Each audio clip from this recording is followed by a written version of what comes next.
जब खून में लथपथ हाथों की इस देश का परचम आ जाए और आग लगाने वालों को फूलों से नवाजा जाने लगे, जब कमज़ोरों के जिस्मों पर नफ़रत की सियासत रक्स करे, एंकर सिर्फ टेलीविज़न चैनल का चेहरा होता है।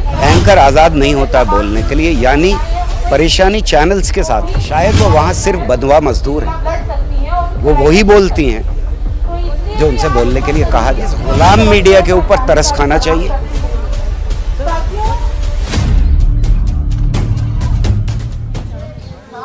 नमस्कार, हमारे साथ बिल्किस बानो के रेप केस में जंतर मंतर पर आज गौहर रज़ा साहब, जो कि साइंटिस्ट और सोशल एक्टिविस्ट भी हैं, उनसे बात करते हैं। सर, 18 साल बाद बिल्किस बानो के 11 आरोपियों को रिहा किया गया, इस पर क्या मकसद है?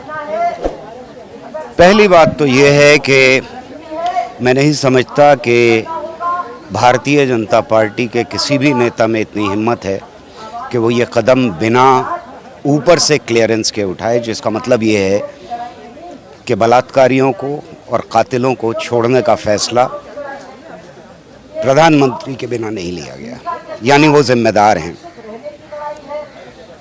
इन 11 लोगों को छोड़ने में जो 2002 के आरोपी हैं, बिल्किस बानो के सारे घर को ख़त्म करने के आरोपी हैं, कत्लेआम मचाने के आरोपी हैं, तो क्या ऐसा है कि जिससे हमें ज़्यादा परेशान होना चाहिए? मैं समझता हूँ कि सिंधु घाटी की तहज़ीब, जिसको हम बड़े फ़ख्र से कहते हैं कि ये देश पुरानी तहज़ीब का देश है, पुरानी सभ्यता का देश है और इसने बहुत कुछ दुनिया को दिया है, उसकी सबसे ज़्यादा साइट्स हमको गुजरात में मिलती हैं। यानी इस 5000 साल की तहज़ीब को ज़ख्मी किया है, इसके खिलाफ पाप किया है।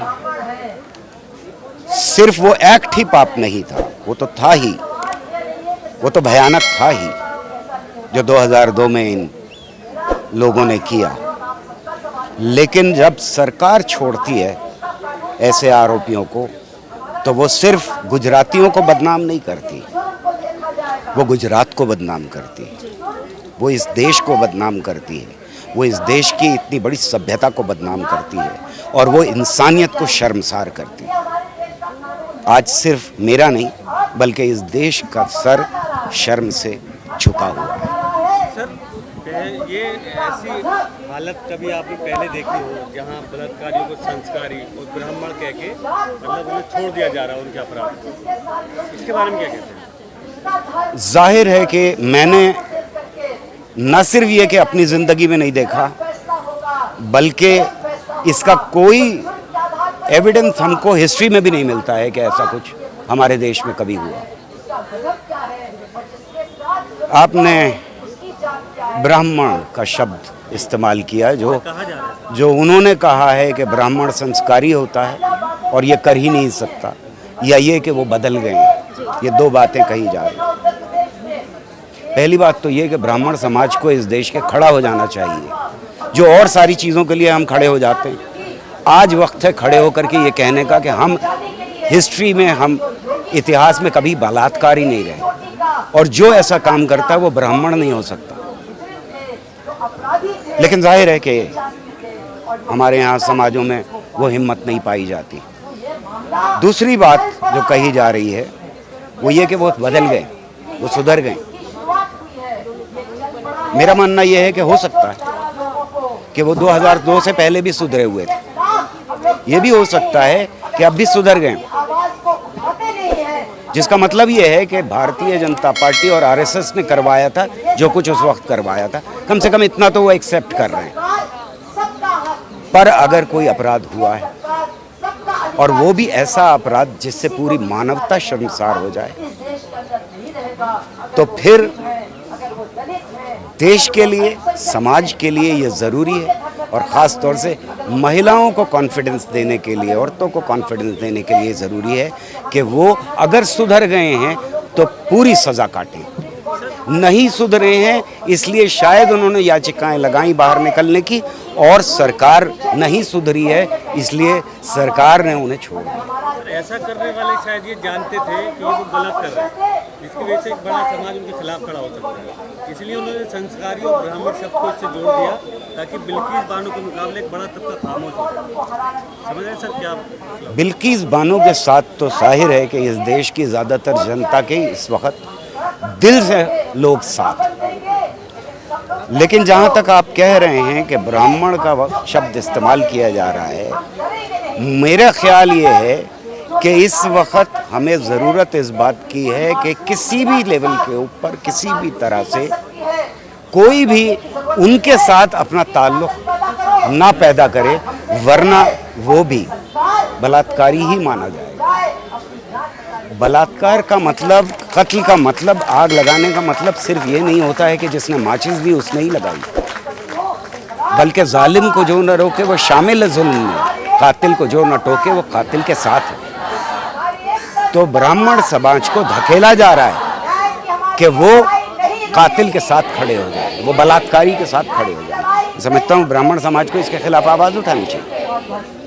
सर, जो मेन स्ट्रीम मीडिया है, मेन स्ट्रीम मीडिया महिला एंकर बहुत है, तो खामोश है। अदर मुद्दों को अगर देखें तो बहुत बढ़ चढ़ कर आवाज़ उठाती है। अगर प्रधानमंत्री की बात हो तो खुलकर बोलती है, अगर कोई मुद्दे हो तो, लेकिन इस मुद्दे में बहुत खामोशी अख्तियार। ये शर्म की बात है कि ख़ास तौर से महिला एंकर्स खामोश हो गए। लेकिन ये समझना बहुत ज़रूरी है कि एंकर सिर्फ टेलीविज़न चैनल का चेहरा होता है, एंकर आज़ाद नहीं होता बोलने के लिए। यानी परेशानी चैनल्स के साथ है, सिर्फ एंकर के साथ नहीं। शायद वो वहाँ सिर्फ बदवा मजदूर हैं, वो वही बोलती हैं जो उनसे बोलने के लिए कहा जाता है। सवाल ये है कि अगर हम जिम्मेदार किसी को ठहराना चाहते हैं तो हमें आज प्रधानमंत्री को इस देश के इस घिनौनी हरकत के लिए जिम्मेदार ठहराना चाहिए। देखिए सर, एक और बात लोग आवाज़ उठा रहे हैं आशाराम को लेकर कि वो भी संस्कारी है और उनका व्यवहार बहुत अच्छा है, क्योंकि एज हो गया जेल में बैठे रहते हैं, तो लोग उनको भी आवाज़ उठाएंगे, उनको भी आज़ाद कर देना चाहिए। हमें ये मालूम है कि ये बाबा जो हैं माफिया चलाते हैं, उसी तरह से जैसे कुछ पॉलिटिकल पार्टीज़ जो आज सत्ता में हैं वो माफिया की तरह से ऑपरेट करती हैं। उन माफियाओं के अपने गुर्गे होते हैं, हर देश में होते हैं। सवाल ये है कि हमारा समाज क्या कर रहा है, हमारा समाज उनके खिलाफ खड़ा है या नहीं है। उनकी आवाज़ बहुत बुलंद हो सकती है, मीडिया आज उनका ग़ुलाम हो सकता है जो वो बातें कह रहा है। इस ग़ुलाम मीडिया के ऊपर तरस खाना चाहिए। बस आखिरी सवाल ये सवाल क्या, बल्कि इस ताल्लुक से कोई एक दो